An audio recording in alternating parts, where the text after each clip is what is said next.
be deeper than my feet could ever wander, and my faith will be made stronger in the presence of my Savior. Spirit, lead me where my trust is without border. Let me walk upon the water wherever you would call me. Take me deep. Mais uma vez, Evangelho de Jesus, na carta de João, o capítulo é o 21, se você puder abrir. João, capítulo 21.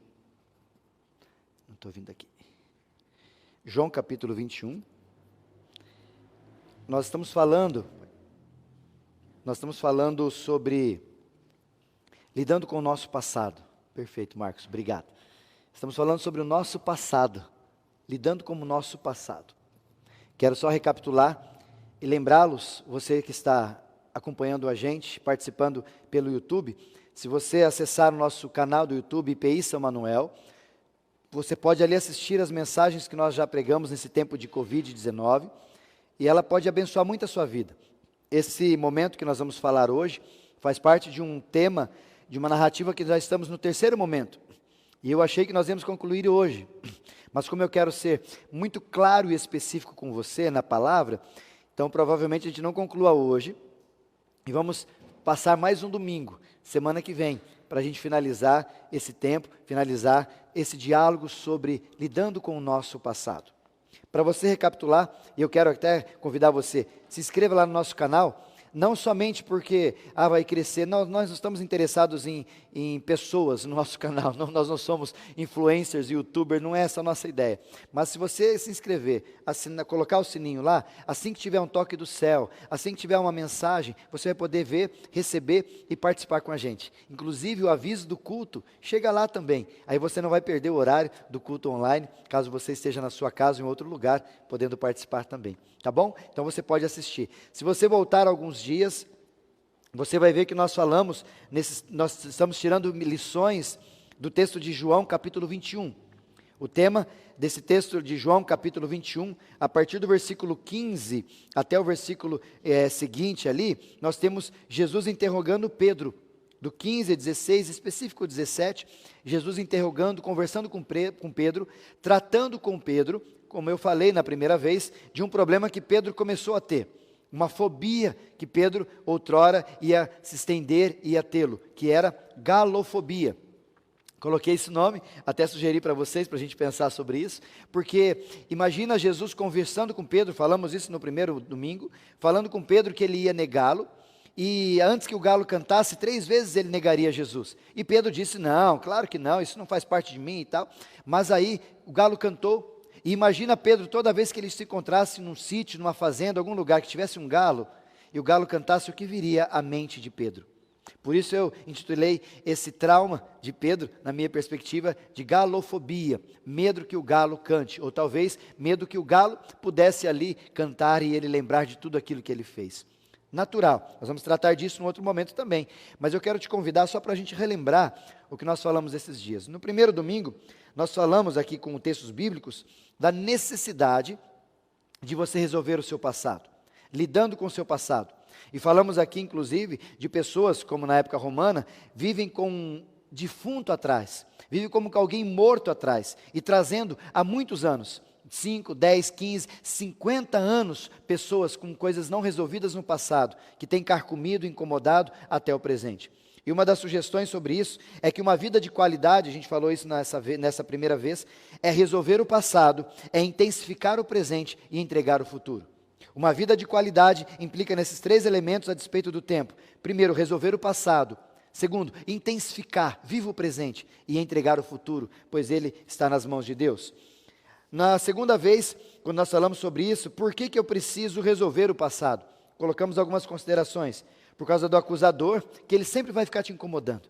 Satanás faz isso, Apocalipse capítulo 12, versículo 10 fala sobre isso. Ele vai ficar dia e noite te incomodando, por quê? Para que você não tenha paz. Pois a paz que excede a todo entendimento vem a partir de Jesus e não a partir dessas possibilidades. E nem o mundo pode te dar uma paz. É só Jesus que pode dar essa paz da qual ele menciona.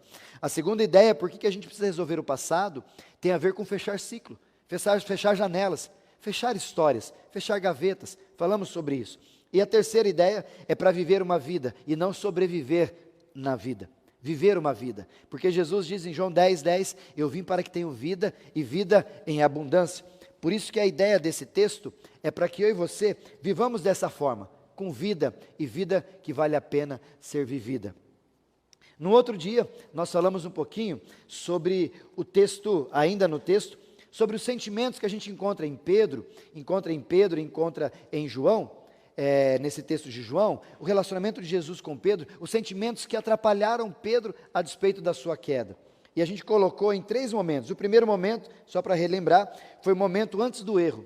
Quais sentimentos que eram encontrados em Pedro antes do erro, que talvez encontre em você, e por causa disso a gente errou demais. Orgulho, que tem a ver com autoconfiança, o ego, né? Ele era muito orgulhoso, a gente falou disso no segundo momento, e também impulsividade.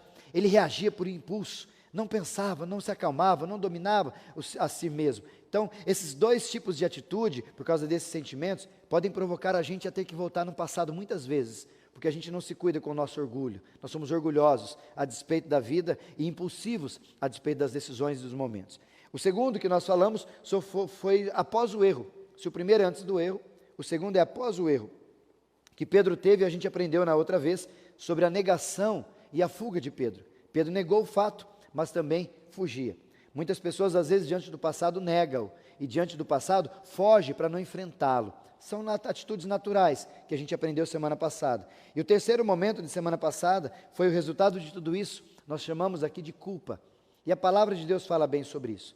E aqui, nós falamos sobre a culpa, de um lado, a culpa boa, saudável, que projeta em mim e em você a consciência de que a gente errou e que precisamos mudar para sermos melhores, e por outro lado a culpa em excesso, aquela culpa que projeta em nós algo ruim e que é mantimento, alimento para Satanás ficar acusando a gente.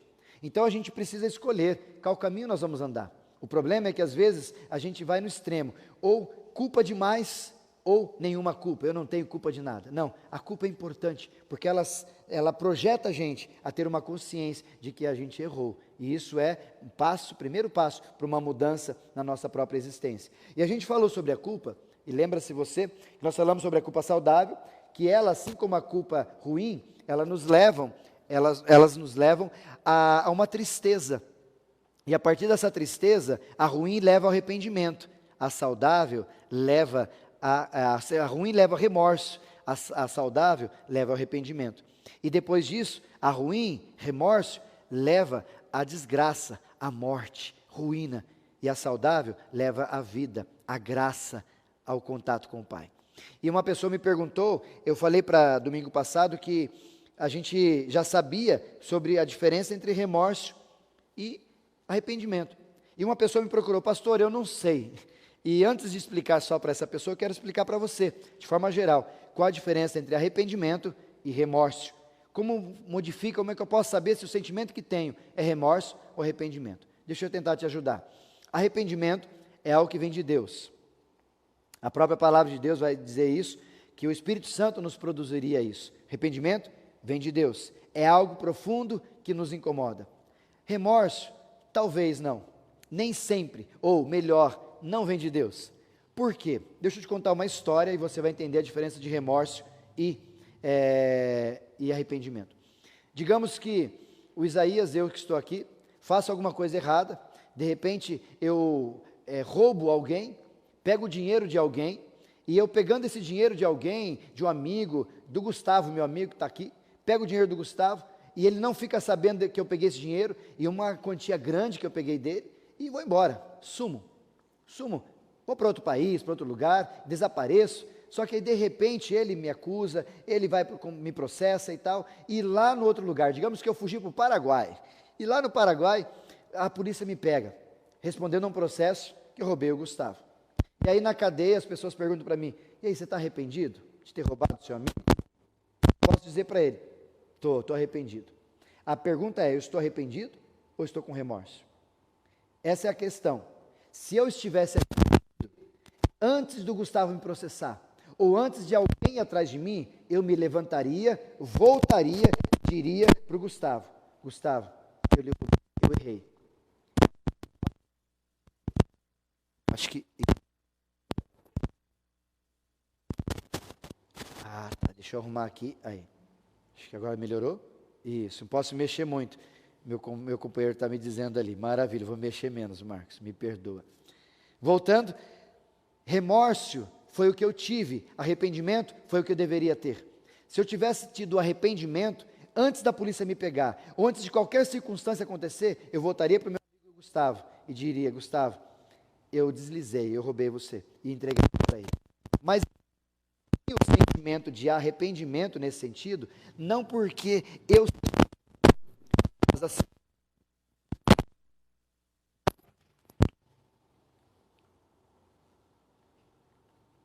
vamos ver agora. Mexi aqui no cabinho, acho que vai melhorar. Vamos ver até onde vai. Mas eu tive arrependimento? Não, eu tive remorso. Por quê? Porque eu só falei com o Gustavo porque eu fui pego. Se eu não tivesse sido pego, não tinha problema nenhum. Não ia acontecer nada. Esse é o problema do remorso e do arrependimento. E a gente encontra isso, falamos na última vez, sobre Judas e sobre Pedro. Pedro teve remorso? Não, Pedro teve arrependimento. Tanto que o arrependimento dele levou a conversar com Cristo, aquele da qual teve o problema. Houve graça da parte de Cristo e ele teve vida, e vida que vale a pena ser vivida. Judas, por sua vez, não teve arrependimento, teve remorso, porque foi pego, ficou mal, teve tristeza, mas por não ter tido arrependimento e sim remorso, ele lidou com a morte, não superou esse caso e acabou se entregando à morte. Por isso que eu quero desafiar você, cuidado com as informações que a gente tem sobre arrependimento e remorso. Às vezes a gente acha que a gente errou, não, eu estou arrependido. Será que está arrependido? Você sabe que está arrependido mesmo? Encontrei uma pessoa dia desses e ela foi conversar comigo sobre um problema e ela estava dizendo, eu disse, e ela perguntou para mim: pastor, isso que eu tenho é remorso ou arrependimento? Isso é arrependimento. Porque antes de qualquer alguém chegar para você e dizer, você foi pega, você está dizendo, eu quero confessar esse pecado. Por isso que eu disse a esse irmão, olha, a postura que você está tendo é uma postura equilibrada, que não é só sua, isso vem de Deus ao teu coração. Por isso eu quero convidar você, nessa noite, a gente pensar um pouquinho como que a gente lida com o passado. Falamos sobre a necessidade, falamos sobre também a proposta da gente, o sentimento, as ações que a gente tem em relação ao passado.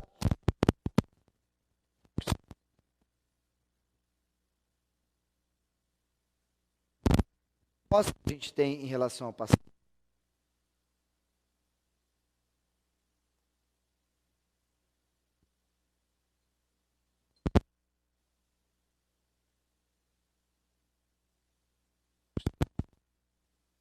Ali, o sem fio, isso. Mais fácil, vai lidando. Só um minutinho, gente.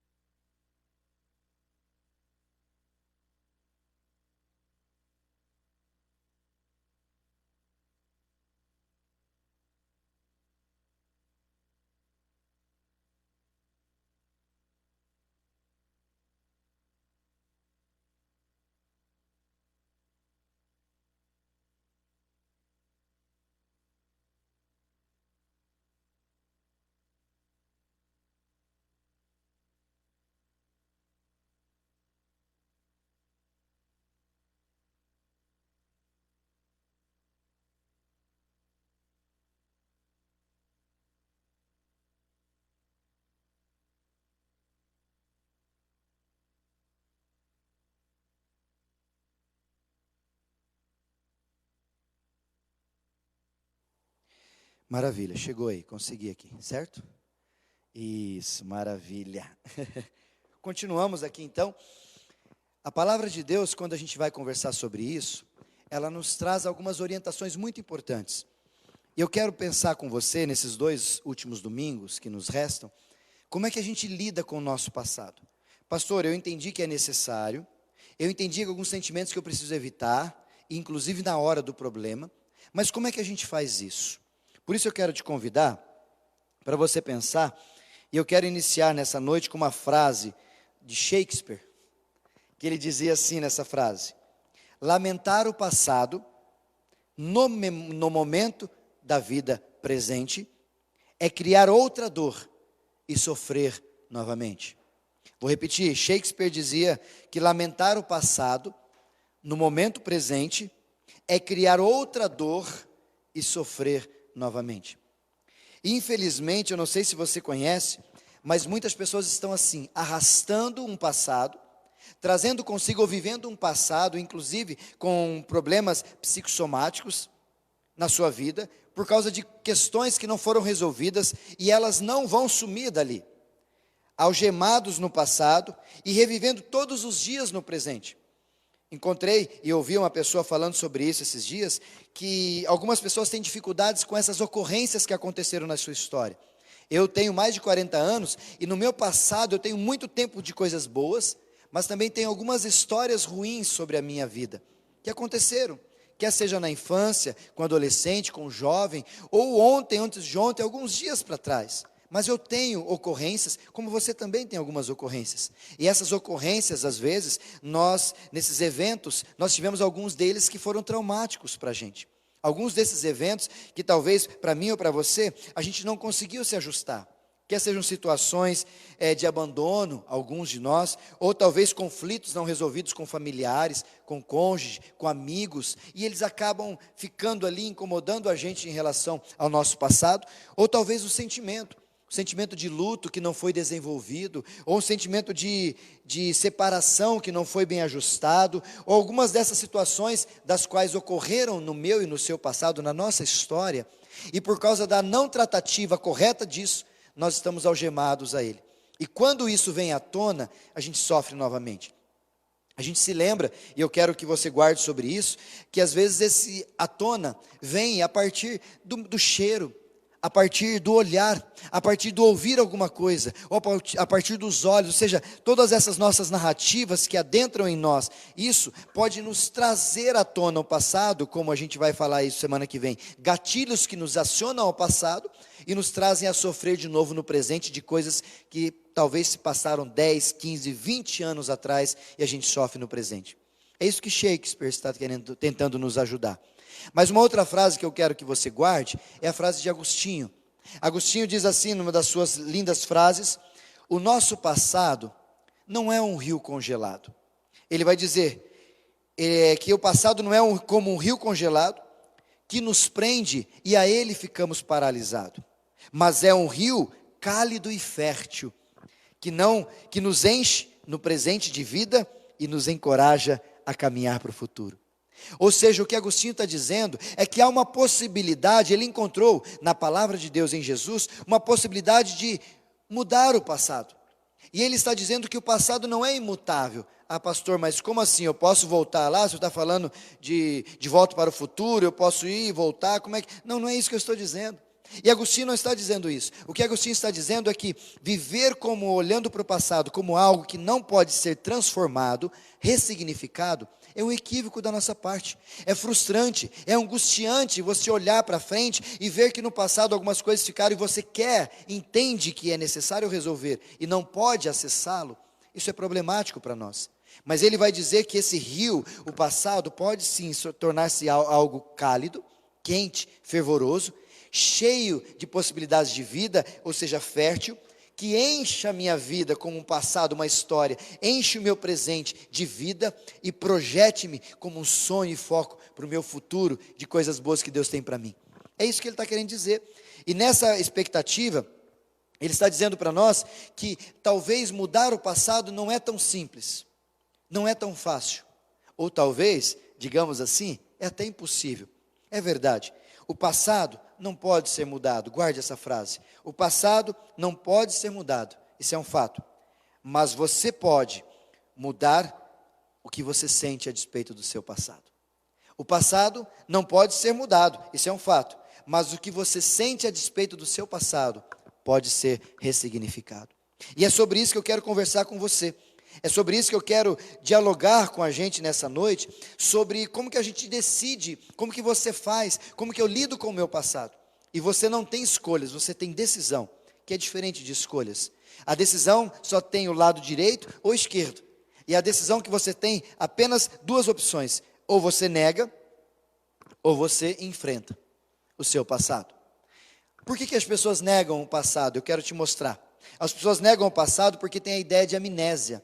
Eles têm a ideia de que, eu não quero pensar sobre isso, deixa para lá, eu vou dar um contra-alt del no meu cérebro e vou esquecer isso. Por um tempo, talvez você até esqueça o que fizeram com você, ou aquele momento. Mas isso nunca vai sair do nosso cérebro. Vamos aprender isso semana que vem. Isso está armazenado, está guardado. Então, negar na perspectiva de que vai ter uma amnésia, não vai acontecer. O segundo problema da negação é que as pessoas acham que deixa o tempo passar. Não, já isso vai acabar, eu vou esquecer e deixa o tempo ajustar o meu passado. Também não vai fazer o serviço. Pelo contrário, se a gaveta estiver aberta com o tempo, se a janela estiver aberta daquele ciclo não fechado, com o tempo, as sujeiras vão entrar e talvez vai ser pior ainda a hora que você tiver que confrontá-las e enfrentar o seu passado. E uma terceira situação é quando nós fugimos dela, mudando de cidade, mudando de emprego, mudando de relacionamento, mudando, achando que a mudança vai resolver o problema. Não vai. A mudança necessária não é para o lado de fora. A mudança necessária nesse quesito é para o lado de dentro. Por isso que negar é uma opção, talvez, mas não é a melhor decisão que eu e você temos que ter. A melhor decisão, e a segunda que eu te demonstro aqui, é o enfrentamento do passado. Porque com o enfrentamento, segundo Agostinho, nós vamos descongelar esse rio. Nós vamos olhar para o nosso passado de uma outra forma. Mudá-lo? Não, mas nós vamos ressignificar o sentimento que temos ao olhar para ele mais uma vez. Por isso, enfrentando, a gente descongela o rio do passado. Segunda consideração, enfrentando, nós resolvemos conflitos e aprendemos com os conflitos, para que eles não se repitam daqui para frente e nem com as pessoas perto da gente. Como a gente falou no início do culto, com os nossos filhos, deixando a eles legado, deixando a eles um ensinamento a despeito do que eles precisam viver e fazer. E a terceira, ressignificando os sentimentos que nós temos em relação ao nosso passado. Porque algumas pessoas olham para o passado e o sentimento que elas têm é um sentimento de tristeza, é um sentimento de angústia, é um sentimento de podridão interior. Conversei com uma pessoa esses dias, e ao conversar com uma pessoa esses dias, a gente estava lidando e eu perguntei para ela, como é que é essa questão? Você quer ter filho? Ela falou, não quero ter filho. Não quero. Eu falei, mas por quê? Não quero ter filho, não quero nada, tal. Eu falei, como assim? Aí eu fui ouvir um pouquinho da história dessa pessoa e o jeito que ela tratava o pai dela. É de fato, pelo legado dela tratar o pai, melhor que não tenha filhos mesmo. Porque o sentimento que ela tratava o pai é de um ódio, de uma angústia, de um ressentimento tão grande, que se aquilo não for tratado, só vai transmitir como legado para aqueles que virão após mim ou após ela nesse caso. Por isso eu quero desafiar você, quero levá-lo a enfrentá-lo. Porque se você não enfrentar, você vai ter que ficar sofrendo com isso. Se você não enfrentar o seu passado, uma hora ele vai te enfrentar. Uma hora ele vai aparecer na sua frente. Uma hora ele vai, inclusive, vir para guerrear e acabar com você. Mas a grande pergunta, por que fazer isso? Por que deixar que ele venha, ao invés de você ir enfrentá-lo à luz da palavra? E olhando para isso, eu quero tirar algumas verdades desse texto de João, capítulo 21, que a gente aprende com Pedro, e eu quero que você aprenda também. Como que eu vou fazer isso, pastor? Como é que eu vou reagir a esse processo? Como é que eu posso lidar com essa situação do meu passado? Quais que são os primeiros passos que eu preciso ter a respeito do meu passado? E a gente aprende aqui com Pedro e com Jesus, no capítulo 21 de João, algumas verdades eu quero te ajudar a aprender. A primeira verdade que a gente entende desse texto é que precisamos aprender, viver, entender a confissão. Precisamos entender a confissão. Eu não sei se você sabe, mas a confissão é um dos elementos primórdios da reconciliação. Se eu errei contra alguém, a reconciliação que vai gerar na ideia do relacionamento de novo, é eu chegar para a pessoa e dizer, me perdoe, me desculpe. Eu não sei qual é o argumento que você usa, mas a gente tem que ter essa tratativa. Então a confissão, o assumir que errei, como eu fiz com o Gustavo, errei com você, é o princípio da reconciliação. Mas infelizmente, eu não sei se você faz isso, mas parece que a gente perdeu um pouco essa ideia de confissão. Para alguns, a confissão é só para Deus. Onde alguns chegam no confessionário e dizem para uma pessoa, eu errei, então você faz oração e está tudo resolvido. Ora, tanto assim, está tudo resolvido. Será que é assim que a Bíblia diz? Pode ser um caminho? Pode ser. Numa tradição mais coloquial, mais judaica, já falei sobre isso em um outro momento, a proposta é diferente. A proposta é mais ou menos assim: se você errou com Deus, eles ensinavam assim, você fala com o Pai. Se você errou com as pessoas, você fala com as pessoas sobre os seus erros. E é isso que a Bíblia vai dizer para nós. Em 2 momentos, a gente aprende assim, lá em Lucas, no capítulo de número 15, quando a gente olha o filho pródigo. Vocês lembram dele? Ele saiu do conselho do pai, foi embora, e quando ele caiu em si, a primeira palavra de oração dele foi assim, e caindo em si, ele disse, pequei contra o céu e contra ti. Ou seja, ele tinha consciência que ele errou contra os céus e errou contra o próprio pai dele. Isso quer dizer o quê? Que algumas coisas nós precisamos confessar a Deus, mas algumas outras situações as quais nós erramos, precisamos assistir esse conserto com alguém. Porque não foi Deus que eu magoei diretamente, foi o Gustavo que eu magoei. Então eu preciso ter a consciência de chegar para o Gustavo, Gustavo, eu errei como fez a oração aquele moço, eu errei diante do céu porque eu magoei um filho dele, e errei com você porque eu magoei você. O grande problema é que a gente não tem essas posturas. E aqui foi muito claro que Pedro estava dizendo, por quê? Porque o próprio Jesus, quando foi conversar com Pedro, ou quando estava acertando essas coisas com Pedro, ele foi ajustar com Pedro. Poderia Pedro, ou poderia Jesus dizer, Pedro, está perdoado, fique em paz, não dá nada não, tudo resolvido. Não foi assim que Jesus tratou com Pedro. Ah, Pedro, fique em paz, é bobeirinha. Não foi assim que Jesus tratou com Pedro. E a gente tem que ter essa consciência, e não só essa consciência, mas essa maturidade que projeta-nos a ter essa consciência de tratar assim. Livro de Tiago, se você puder abrir, capítulo 5, versículo 16, vai dizer assim, portanto, confessai os vossos pecados uns aos outros, para serdes curados. O que Tiago está dizendo e ensinando a gente aqui? Que existem algumas coisas que para nós tratarmos e sermos curados, precisamos confessar, precisamos nos readequar, precisamos de reconciliação. É o que eu dei o exemplo do Gustavo nesse primeiro momento. Se eu quero de repente chegar para o Gustavo, a gente precisa tratar esse problema que eu peguei o seu dinheiro e tal, eu preciso fazer com ele essa tratativa para ser curado e não só perdoado. Porque o próprio texto vai dizer, confessai os pecados uns aos outros para serem perdoados? Não, para ser curado. Ou seja, existem coisas que, para ser curado, da alma, do espírito, do relacionamento, a vida precisa ter confissão, tete a tete, eu com você. E infelizmente a gente perdeu um pouco disso. Não só perdemos um pouco disso, mas lá no 2 Crônicas 7,14, já falamos sobre isso, há uma série aqui no YouTube sobre isso que nós pregamos, que vai falar sobre isso. Quando Deus quer curar a gente, tem que ser confessado o pecado, tem que ser falado, tem que ser exposto, tem que ter um reconhecimento, sem orgulho, humildade, dos erros que nós cometemos. Mas infelizmente, a gente não se utiliza disso. Eu conheço muitas pessoas que usam da reconciliação a partir apenas de uma ação com Deus. Dizem assim, eu orei, pedi para Deus me perdoar e está tudo certo. Será? A pessoa nem sabe que você orou, nem sequer com Deus, muito menos com ela. E a gente usa disso porque é uma fuga, de certa forma. Em vez de eu tratar com a pessoa, mas eu estou com medo de tratá-la, faz como a palavra diz. Vai, conversa, procura, vai se atentar sobre isso. E infelizmente a gente não quer, a gente vai evitando a reconciliação. E o princípio da reconciliação nada mais é do que enfrentamento. O descongelamento do meu rio, eu tenho que enfrentar algumas pessoas. Por isso eu quero perguntar para você, existem algumas pessoas das quais você precisa conversar para ser curado? Tanto a você quanto a ela? Que esse negócio de pedir perdão só para Deus não está funcionando? Mas não vai funcionar mesmo.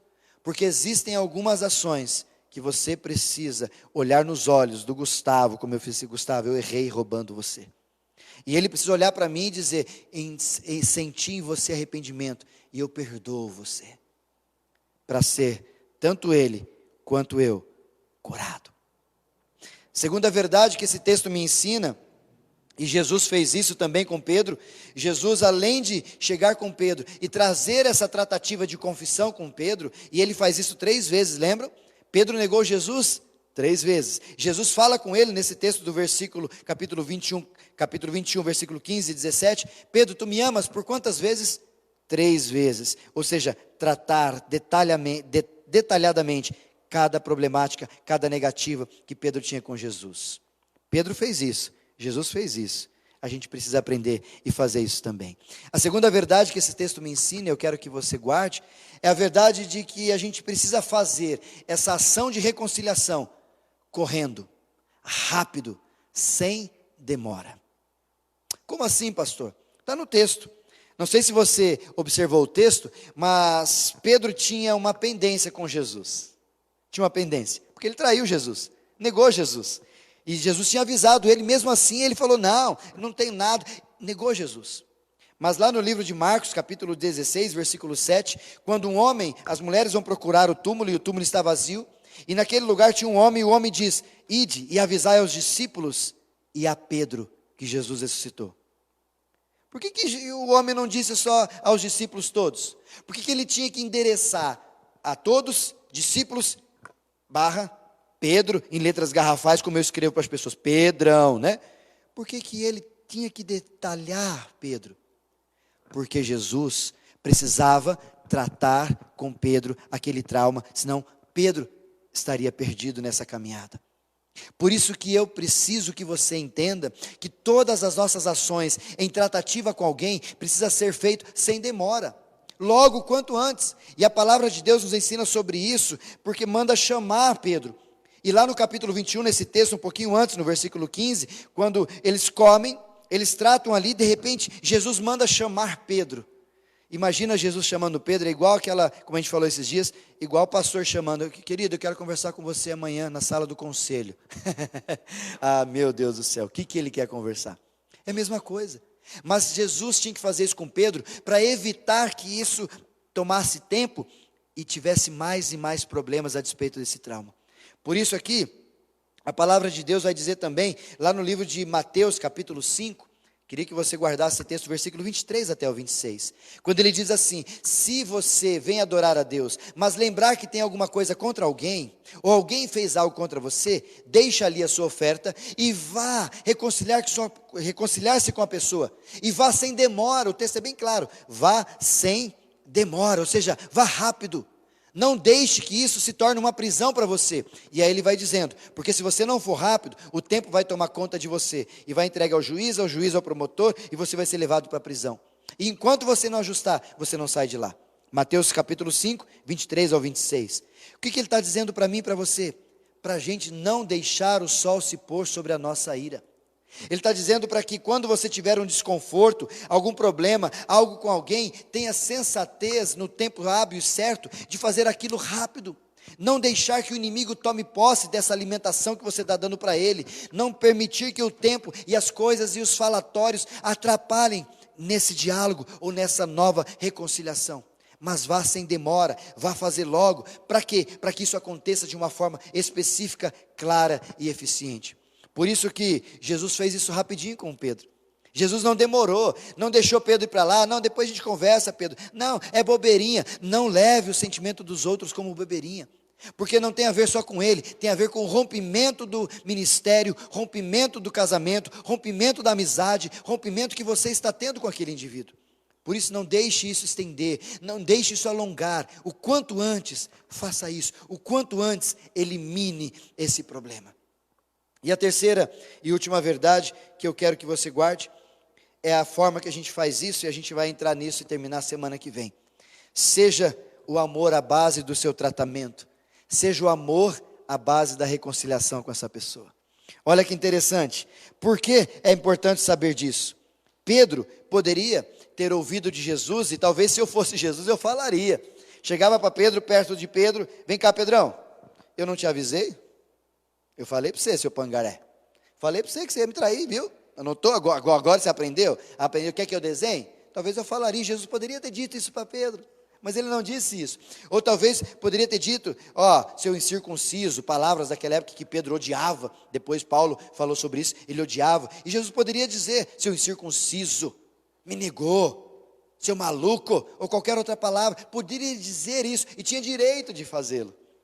Mas Jesus não fez isso. Jesus chama Pedro, versículo 15 do capítulo 21, chama Pedro, primeiro alimenta eles todos. Tem ali a brasa, tem ali os pães, traz o peixe, eles comem, depois de terem comido, diz o texto, Jesus chama Pedro. Ou seja, se preocupa com ele, primeiro com as suas necessidades, preocupando com Pedro. Como é que você está? Você está bem? Acabou de pescar? Vem cá, come um pouquinho. Depois disso, pergunta-lhe. Jesus não sabia que Pedro não amava? Jesus não sabia que Pedro tinha problema? Claro que sabia, mas por que Jesus pergunta? Pedagogia da pergunta, para fazer com que a pessoa internalize as informações, e Jesus vai tratando com Pedro. E a terceira ação que Jesus faz aqui é respeitar os sentimentos de Pedro. Porque segundo o texto, Jesus pergunta, Pedro, tu me amas? E ele diz, tu sabes que eu te amo. E aqui eu quero que você aprenda um pouquinho sobre isso, de forma muito rápida e prática e específica.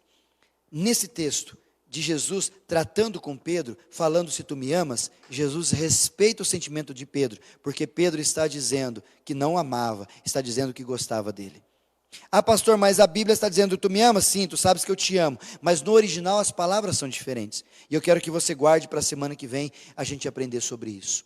Mas eu quero perguntar para você, ao desejar, quando você vai reconciliar-se com alguém, como é que você faz? Será que você chega lá com o dedo em riste, dizendo, mas eu só fiz isso porque foi você que fez? E a gente tem muito disso, né? Isso a gente chama de consciência adâmica, que é o quê? Quando Deus perguntou para Adão, o que você fez? O que ele disse? Foi a mulher que o Senhor me deu. Ou seja, sempre justificando os erros, em vez de assumi-los, aceitá-los e confrontá-los, sempre justificando, dizendo que foi com o outro. Talvez eu poderia dizer para o Gustavo, eu só roubei você porque você deu bobeira e você está me devendo, você não me paga. Inventar um monte de histórias. Não, o fato é, eu roubei, eu estou errado e eu preciso me consertar com o Gustavo. E a grande questão que eu quero lhe perguntar, como é que você faz isso? Você usa o amor para reconciliar-se com as pessoas? Você chega igual a Jesus e trata os problemas, mesmo você sendo ofendido ou ofensor, você trata com amor?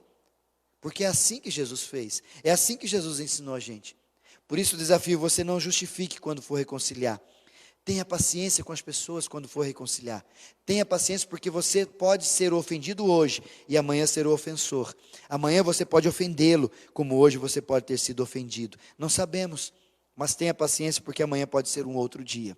E eu quero concluir, trazendo para você uma consciência muito clara sobre perdão. Essa semana, uma pessoa me perguntou, pastor, o que é perdão de verdade? E eu quero desafiar você a partir de 3 palavras. A primeira palavra sobre perdão, que a gente encontra na Bíblia, que está em hebraico, é kaphar, que ela quer dizer cobrir, que ela está em Salmo, quando Deus perdoa e cobre os nossos pecados. Esse é um perdão mais divino. A segunda forma de perdão que a gente tem na palavra é apiremi, que é uma palavra grega já que é deixar ir, que é quando você perdoa alguém para livrá-lo, para deixá-lo uma dívida ou algo assim. E uma palavra mais usada, que pelo menos 22 vezes é usado na palavra de Deus, no Novo Testamento, em grego, é a palavra charizomai, que é perdoar, que é liberar perdão, que isso tem a ver e utilidade, mas em relação a pessoas. E essa palavra charizomai, ela tem na sua raiz a palavra charis, que a mesma raiz, palavra charis, se você tirar charizomai e tirar só o charis, que é a raiz da palavra charizomai, ela tem como estrutura a palavra graça. Sabe o que é graça em grego? Charis, perdão, charizomai. E se graça é um favor imerecido, o perdão também é algo imerecido. Por isso que a desconstrução que você precisa ter a respeito do perdão, de olhar para o seu passado, não é porque eles precisam, ou porque algo deles fez acontecer. Eu ouvi uma narrativa esses dias de uma pessoa dizendo para mim, eu só vou perdoar quando ele merecer. Não entendeu o que é perdão divino. Porque Jesus me perdoou e te perdoou, sendo nós ainda pecadores, ou seja, nós não merecíamos, e nunca vamos merecer, mas foi por causa da graça que Ele me perdoou e te perdoou. Por isso que Jesus vem e nos ensina aqui, quando você quiser voltar ao passado, e precisa se reconciliar com alguém, se ajustar com alguém, tenha consciência de que a palavra perdão é charizomai, é um favor imerecido. Você não vai perdoá-lo, ou você não vai reconciliá-lo, porque ele fez algo, ou porque ele agora merece, mas tudo tem a ver com você. Por isso o perdão não tem a ver com o outro, perdão tem a ver ao amor próprio. Por isso que Deus me perdoou, não porque eu merecia, mas porque Ele queria me ter de volta com Ele. O Pai queria que o Filho voltasse a tê-lo por perto. Por isso que eu quero perguntar para você, como é que você lida com o perdão? Talvez essa desconstrução faça você entender e olhar para o passado e ter a primeira atitude. E esses dias uma pessoa perguntou para mim, pastor, qual dos dois casais, qual dos dois, do cônjuge, tem que perdoar primeiro? E eu disse para ele, o que tiver mais maturidade. Quem chega e fala, eu errei, ou diga, eu preciso que você converse comigo, ou seja, quebra essa barreira com o perdão, é quem tem mais maturidade. Por isso eu pergunto para você, aqui eu finalizo desafiando o meu e o teu coração. Como está o teu passado? Será que ele não está congelado demais? Será que não precisa olhar para ele e desacorrentá-lo, para você olhar e ver dele posturas, acertos, histórias, narrativas, coisas boas para abençoar a tua vida? Como que a gente descongela isso? Não é negando, é enfrentando. Por isso eu desafio você, que tal a gente enfrentar o nosso passado? Que tal você enfrentar esses defuntos que estão atrás, incomodando, sendo cada vez mais podres e atrapalhando a tua vida no presente e desprojetando a sua vida para o futuro? Você não se sente melhor quando alguém chega para você e diga, você me perdoa? Por que então a gente não usar dessa cura e fazer isso com quem a gente precisa fazer? Eu não sei quem está com você, eu não sei quem Deus colocou ao teu coração nesse instante, mas essa semana, depois desse dia que eu desafiei e tenho desafiado, uma pessoa contou para a gente que Deus a incomodou. Ela fez essa oração para Deus, Senhor, tem alguém que eu preciso acertar no meu passado? Porque talvez a gente se esquece, é verdade, talvez se esquece.